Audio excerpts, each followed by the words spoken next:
and welcome back to Charles B. Aycock Birthplace. I'm Dakota, site volunteer. This is Jimmy.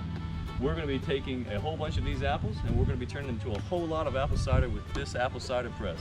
So stick around and we're going to show you exactly how we do that. We're going to show you exactly how it tastes. Thank you so much for watching.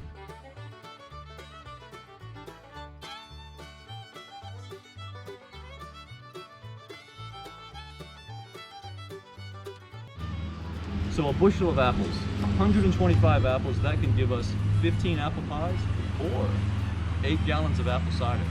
Apple cider, that's been a part of the American diet since the Mayflower. Since the Mayflower. There was an apple cider press on the Mayflower. It's on their list of items they brought with them. All the way up to the 1870s, by the time of our family, apple cider, they're definitely going to be drinking around this season. Apples are harvested late October all the way into November.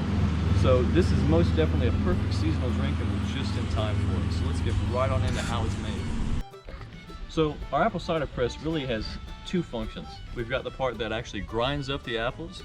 They drop down here and we slide them over. And this large iron screw squeezes all those little tiny mashed apple bits down and we collect the juice down below.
All right, well, now we've finally got our final product. Let's go ahead and give it a taste.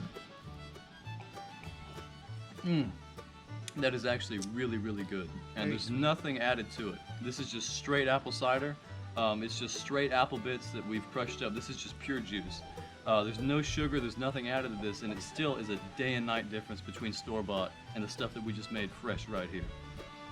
As always, thanks so much for watching here at Charles B. Aycock's Birthplace. And if you want to come out and see us make apple cider or even help us make it, don't hesitate at all to come out and see us next year at our fall festival. Thanks again for watching. I'm Dakota. This is Charles B. Aycock Birthplace. When the Aycock family was finished making apple cider, they would use the leftover skins for compost and feeding the chickens.